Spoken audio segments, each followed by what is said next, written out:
अम, इंसानी दिमाग को चकमा देना ना बहुत ही आसान है। हम अक्सर सोचते हैं कि किसी कमरे का आकार सिर्फ उसकी ईंटों और दीवारों से तय होता है। लेकिन सच तो ये है कि स्पेस या जगह का एहसास काफी हद तक रोशनी और रंग का एक इल्यूजन है। बिल्कुल, एक बहुत ही मजबूत इल्यूशन। हाँ, तो इसी बात को गहराई से समझने के लिए आज हम शैटरिंग द स्पेक्ट्रम के कुछ बेहद दिलचस्प अंशों का विश्लेषण कर रहे हैं। इस पूरी चर्चा का मिशन है घर के पेंट से जुड़े उन आम मिथकों को तोड़ना जो पीढ़ियों से चले आ रहे हैं।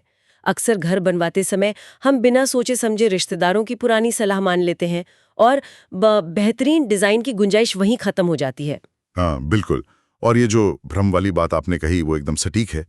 इन स्रोतों में सबसे दिलचस्प बात यही सामने आती है कि रंगों के पीछे ना एक पूरा विज्ञान काम करता है।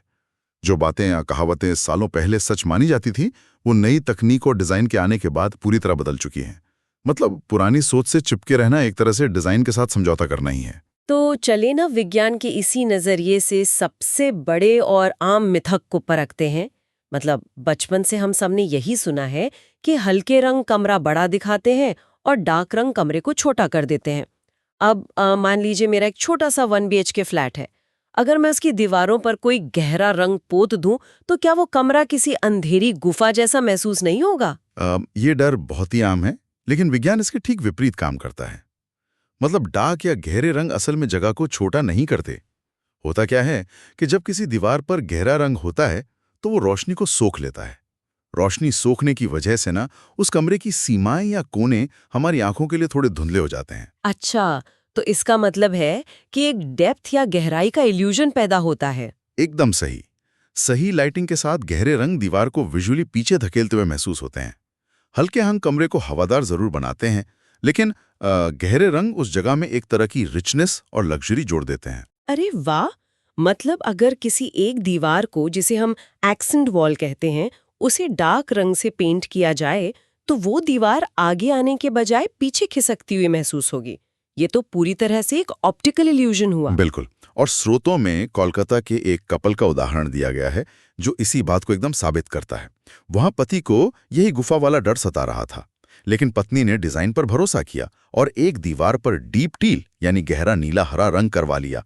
जब वो कमरा तैयार हुआ तो उसका पूरा एहसास ही बदल चुका था। मुझे यकीन है कि वो छोटा सा कमरा अब किसी साधारण फ्लैट का हिस्सा नहीं लग रहा होगा। हाँ, वो सीधा किसी 5 स्टार होटल जैसा प्रीमियम और गहरा महसूस होने लगा। क्या बात है! अब अगर रंग हमारी आंखों के साथ इतना बड़ा भ्रम पैदा कर सकते हैं, तो पेंट की बनावट या टेक्सचर भी तो इसमें बहुत अहम भूमिका निभाता होगा, क्योंकि रंग तय होने के बाद बात सीधे बजट और पेंट के प्रकार पर आती है।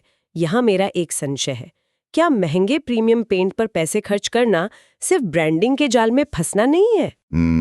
लोगों को ऐसा लगता जरूर है। हाँ, क्योंकि आखिरकार दीवार पर चढ़ने के बाद तो हर पेंट लगभग एक जैसा ही दिखता है ना। शुरुआत में दीवार पर सब एक जैसा लग सकता है, ये सच है। लेकिन यहाँ ना पेंट का असली अर्थशास्त्र समझना जरूरी है। जो सस्ता पेंट होता है वो 6 महीने या ज्यादा से ज्यादा साल भर में फीका पड़ने लगता है।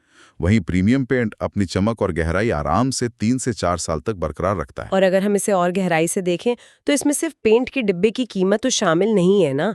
हर 2 साल में घर का सारा भारी फर्नीचर हटाना, पेंटर्स को बुलाना, उनकी दिहाड़ी देना और उस पूरी धूल मिट्टी से जूझना, इन सब लेबर और परेशानी को जोड़ लिया जाए तो वो सस्ता पेंट असल में एक बहुत ही महंगा सौदा बन जाता है। सही कहा आपने। वो एक लॉन्ग टर्म इन्वेस्टमेंट है। और जब बनावट या फिनिश की बात आती है ना, तो मैट फिनिश को लेकर भी एक बहुत बड़ा मिथक है।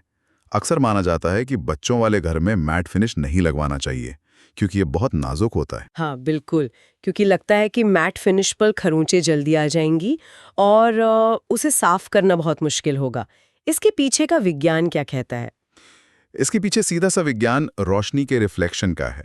जो चमकदार या ग्लॉसी पेंट होते हैं वे रोशनी को रिफ्लेक्ट करते हैं, इसलिए दीवार पर पड़ा एक छोटा सा डेंट या खरोच भी अपनी परछाई बनाता है, माइक्रो शैडो जिसे कहते हैं, और तुरंत नजर आ जाता है।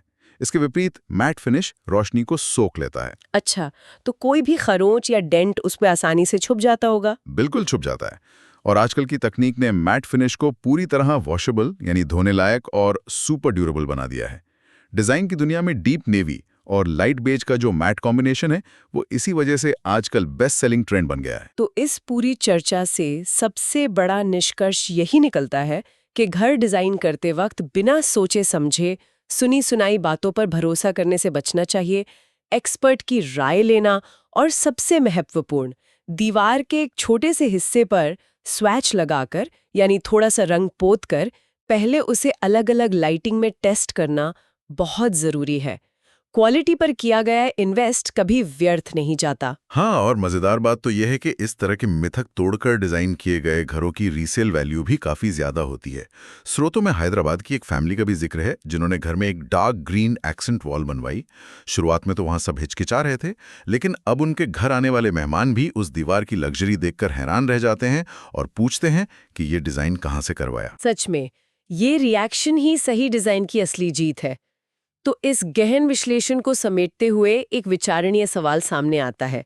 अगर विज्ञान ये साबित करता है कि गहरे रंग असल में एक कमरे को गहराई, इल्यूजन और लग्जरी देते हैं, तो क्या हमेशा हल्के और ब्राइट रंगों से चिपके रहना सिर्फ बदलाव के प्रति एक अनजाना डर है? शायद असली छोटी जगह उन कमरों में नहीं, बल्कि रंगों को लेकर चली आ रही हमारी पुरानी सोच में है।